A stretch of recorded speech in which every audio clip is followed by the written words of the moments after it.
Bonjour et bienvenue dans ce cours de biophysique.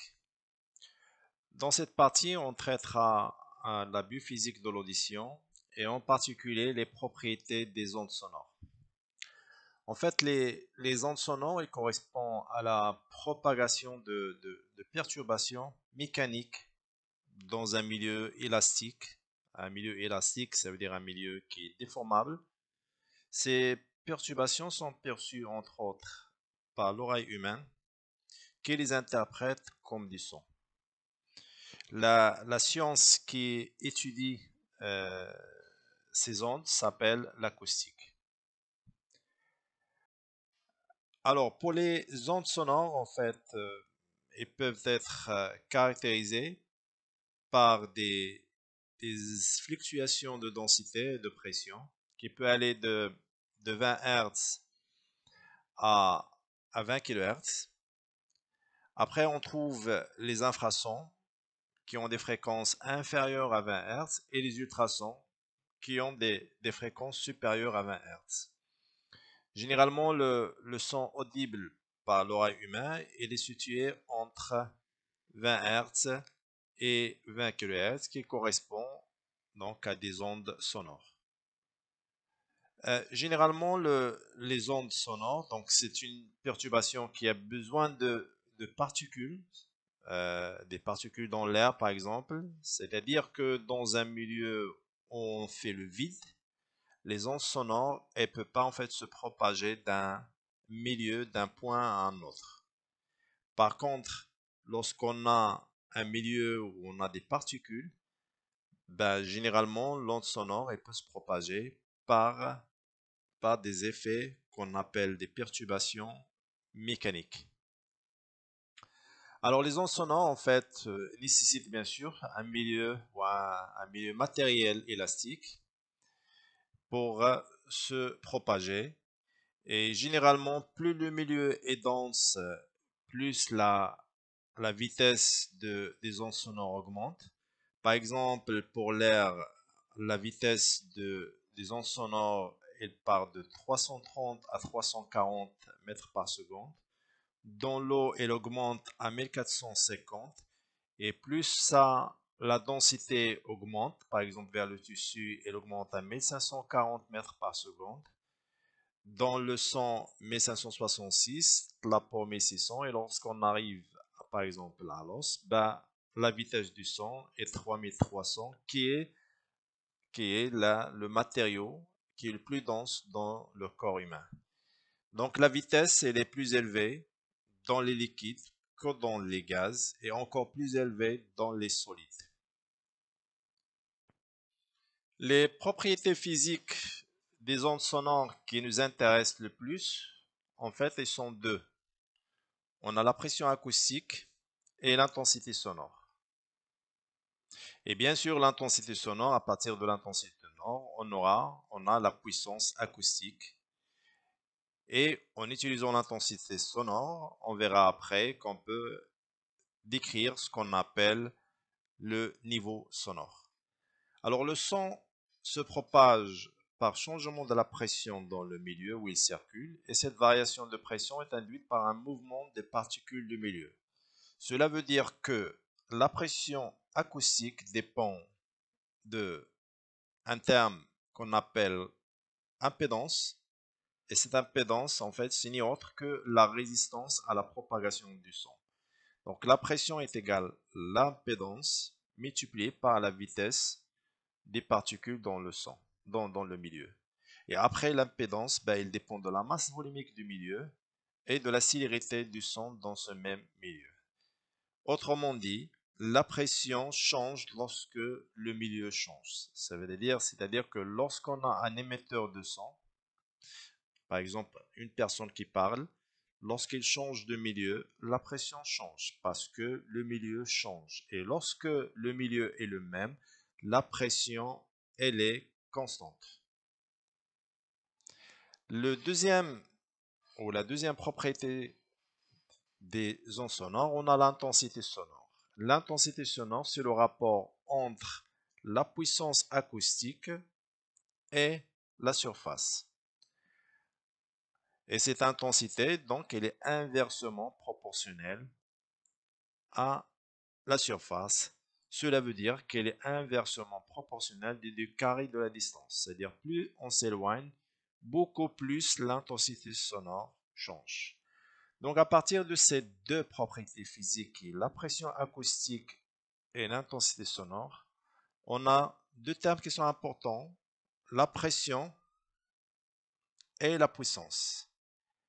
La puissance acoustique, elle est propre, elle est reliée à la source, elle est toujours constante, alors que la pression acoustique, elle dépend du milieu. Dans le même milieu, elle est toujours constante. Et lorsqu'on change bien sûr le milieu, elle change et bien sûr l'impédance acoustique change. Pour quantifier une onde sonore audible par notre oreille, on utilise le terme niveau sonore.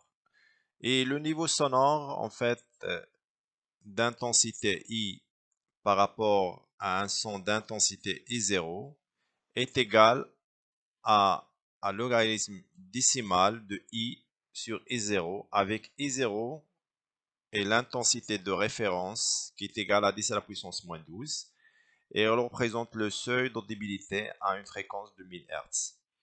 Alors le bel et le décibel sont deux unités qu'on utilise pour quantifier le niveau sonore et le décibel c'est un sous-multiple de l'unité bel.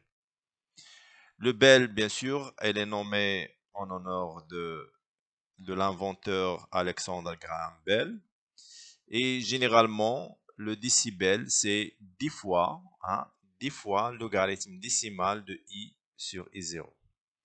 L'échelle de niveau sonore, elle est située entre, ou elle est compris entre 0 et 120 décibels. Et généralement, autour de 0, on peut entendre ce niveau sonore qu'au niveau de laboratoire. Pour une conversation à voix basse entre deux personnes, elle est située entre 20 et 30 décibels. Les bruits gênants commencent à partir de 60 décibels.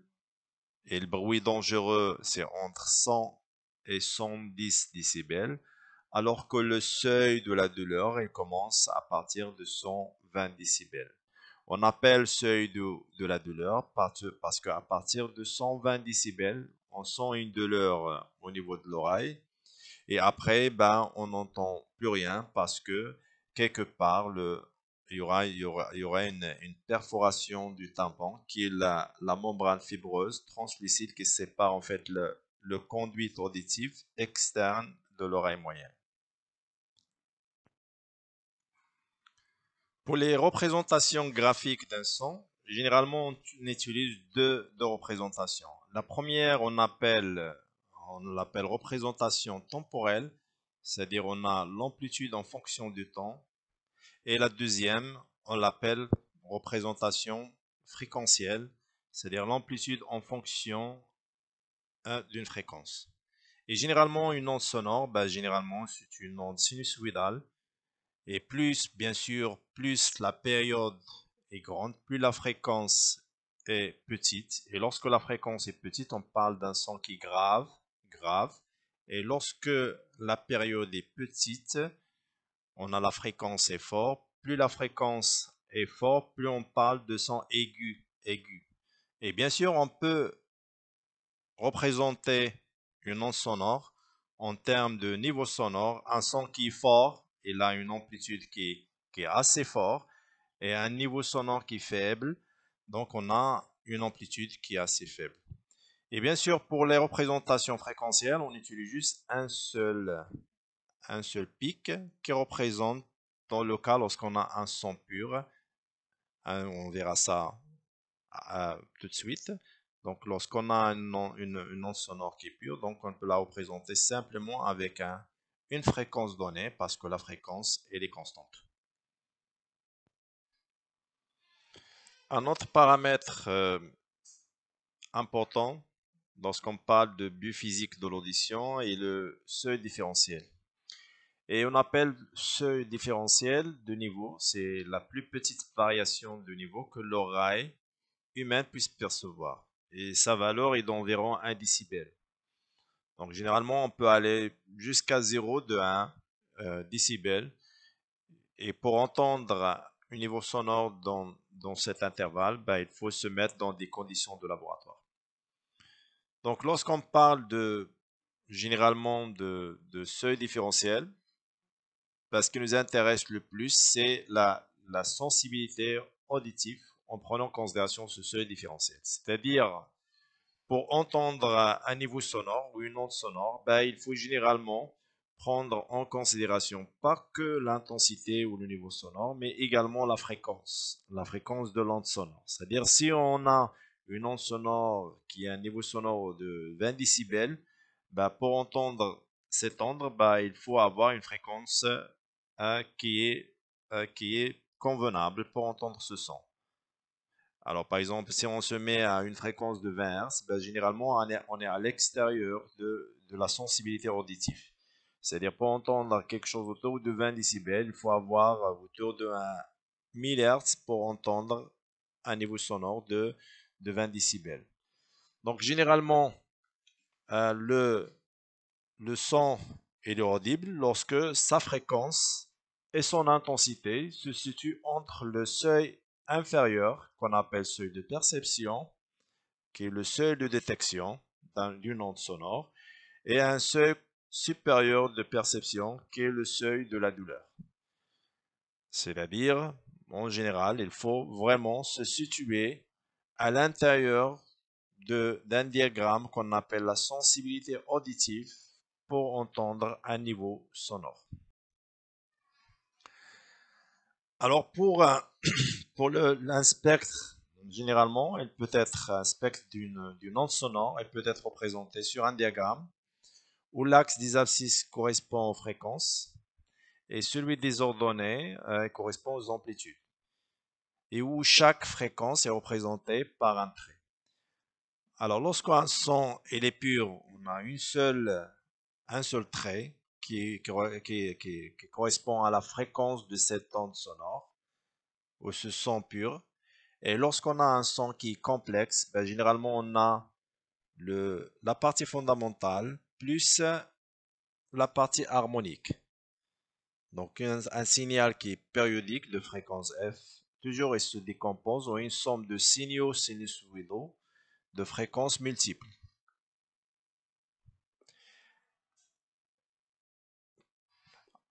Toujours dans le cas d'une onde sonore, ben, généralement lorsqu'on a une perturbation sonore sinusoïdale pure,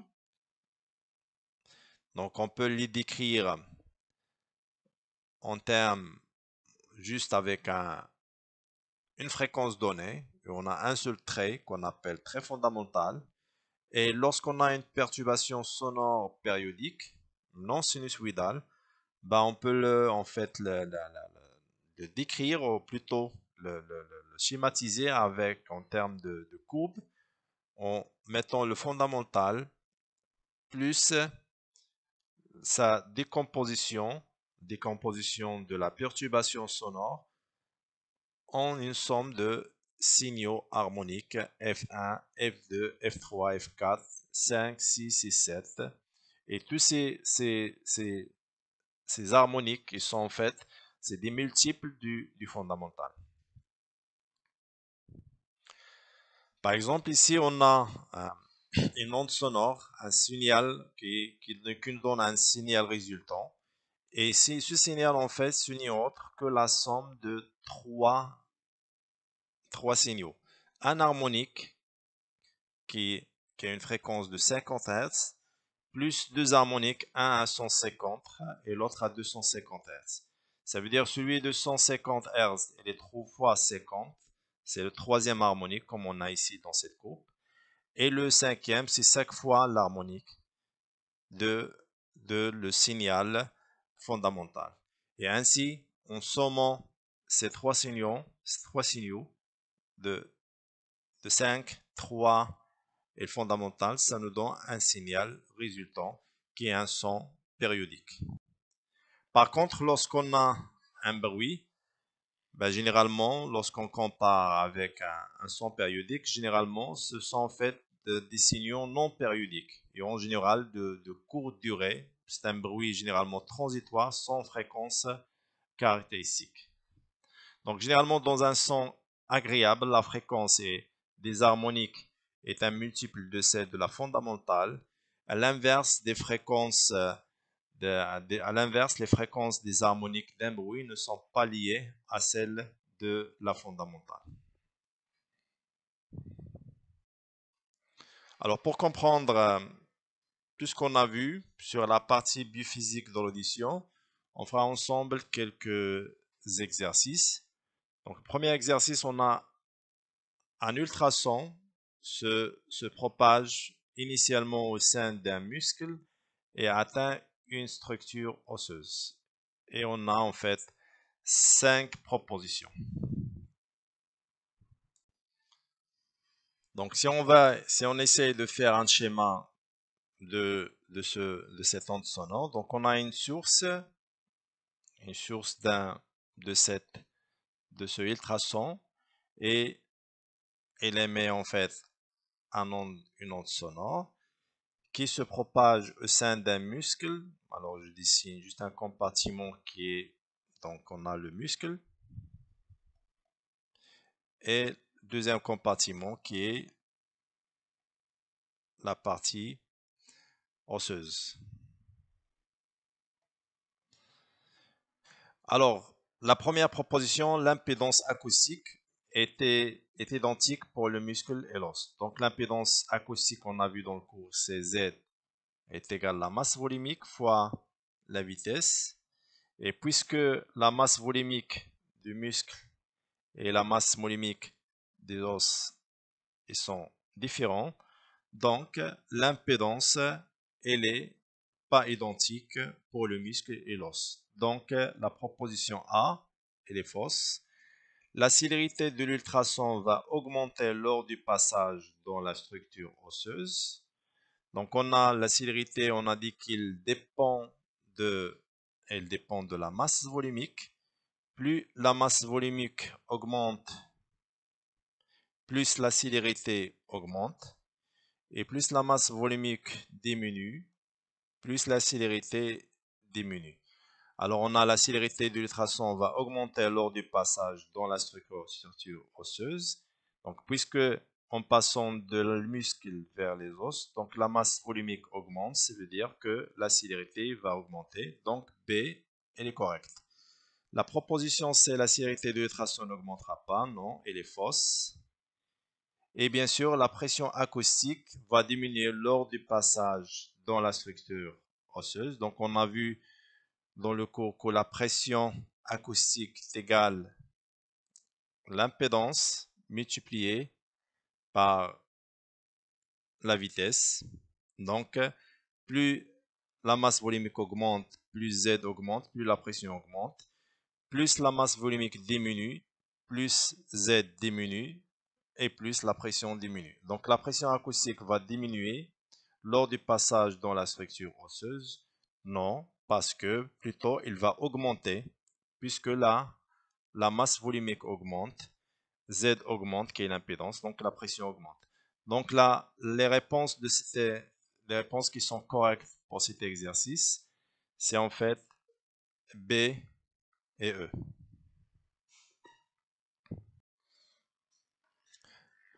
Un deuxième exercice qui traite la soustraction entre deux niveaux sonores.